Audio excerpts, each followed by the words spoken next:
Attorney Ricky Tumutorgo, nagtataguyod ng katotohanan, nakikipaglaban para sa bayan.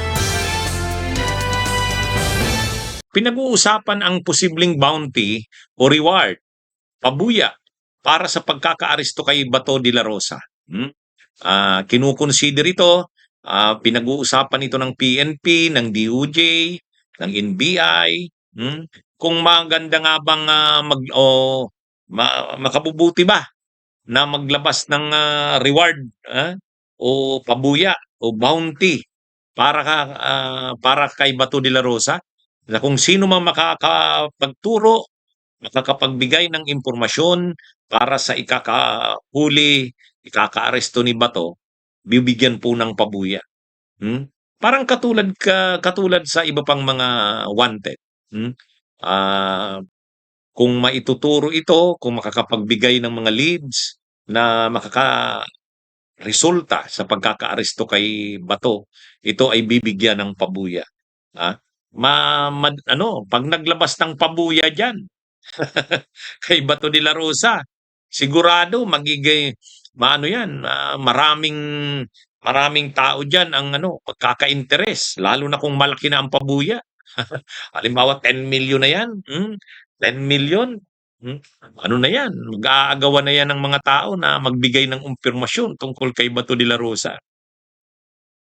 Si Bato de la Rosa pa naman madali namang makilala, saka kilalang-kilala naman si Bato de la Rosa. Kaya pag mayroong reward money, medyo lalong sisikip ang galaw niyan ni Bato de la Rosa. Kasi pag may nakakilala at nakakita sa kanya, malamang ituturo na kaagad siya dahil sa reward. Dahil sa reward na kakabit sa kanya. Sabi ni dating Senador Sonny Trillanes, sang-ayon si dating Senador Sonny Trillanes na maglabas nga ng pabuya o bounty o reward para sa pagkakaaresto ni Bato de la Rosa. Ang sabi naman ng DOJ, pag-aaralan. Pero ano siguro sa ngayon ang ginagawa ng gobyerno, wala na munang bounty, wala na munang reward. Ginagawa muna ng gobyerno ang lahat ng magagawa, baka naman maaresto si Bato nang walang involved na pera. Kumbinsido pa rin ang Department of Justice na nasa Pilipinas pa rin si Senator Ronald Bato de la Rosa. Pero sa kabila ng ginagawang pagtatago sa batas ng senador, sinabi ng DOJ na hindi nakakailanganin pa ng pamahalaan na maglaan ng reward o pabuya para sa sino mang makapagtuturo sa lokasyon ni Senator de la Rosa. Wala pong ganong konsiderasyon na tinitingnan. Kasi naniniwala po kami, meron pong mga pumapasok na iba't ibang impormasyon sa ating law enforcement agent na tumutulong po para po Ang sa akin po ay panawagan na rin po kay Senator Bato. Diba? Siya po'y incumbent senator. Siya po'y dating chief PNP. Diba? Siya po tuwing Monday po, pag may flag ceremony, alam niyo po yan sa iba't ibang government agencies, nanunumpa po kami. Diba? Samantala, magpapadala naman ng formal letter ang Department of Justice para sa legal counsel ni Senator Bato na si Atty. Jimmy Bondoc. Ayon kay Justice Secretary Frederick Bida, ito ay upang hilingin nila kay Atty. Bondoc na ituro ang kinaroroonan ng senador. Dagdag pa ng kalihim, hindi solusyon ang lawyer's client privilege para hindi ilahad ang lokasyon ni Senator Bato. We will see liability. My position is the client lawyer privilege doesn't excuse him being an officer of the court, being a citizen of the Republic of the Philippines covered by the law, doesn't excuse him from cooperating or doesn't excuse him from committing crimes. Sa isang pahayag, sinabi ni Atty. Jimmy Bondoc na sa oras na matanggap niya ang sulat ay nakahandaan niya siyang magbigay ng sagot sa hiling na ito ng DOJ.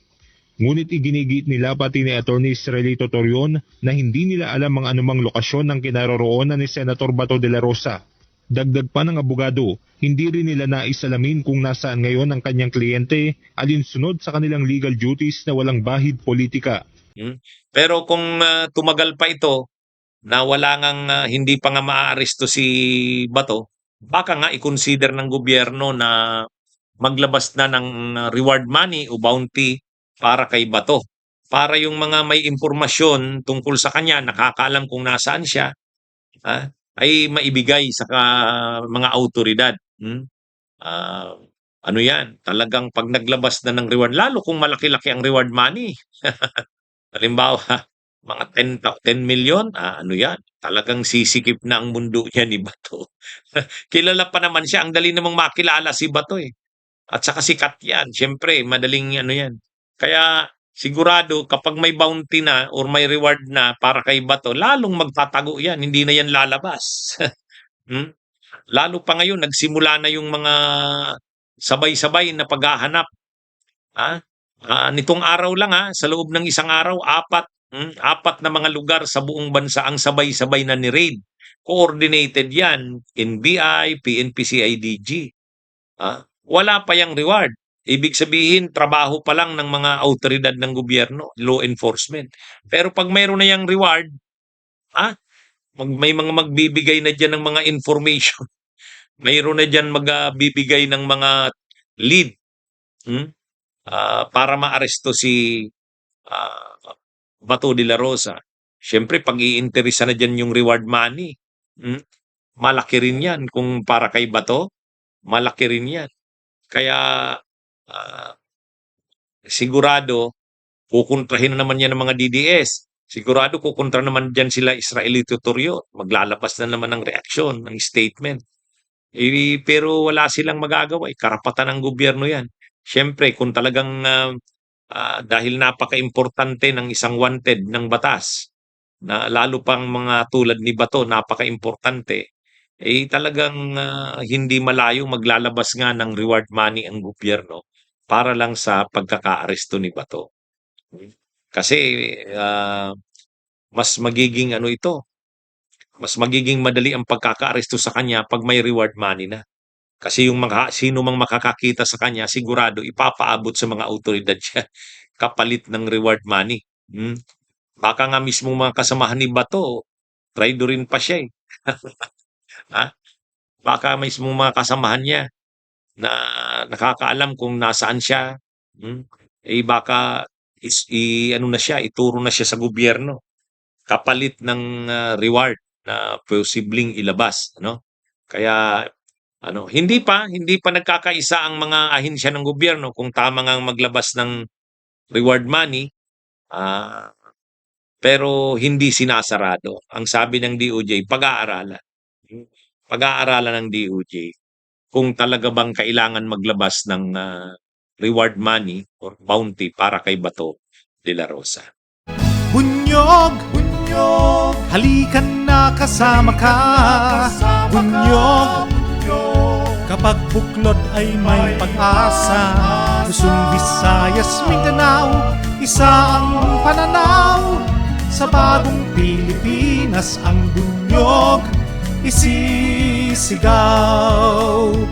Bunyog, bunyog, bunyog.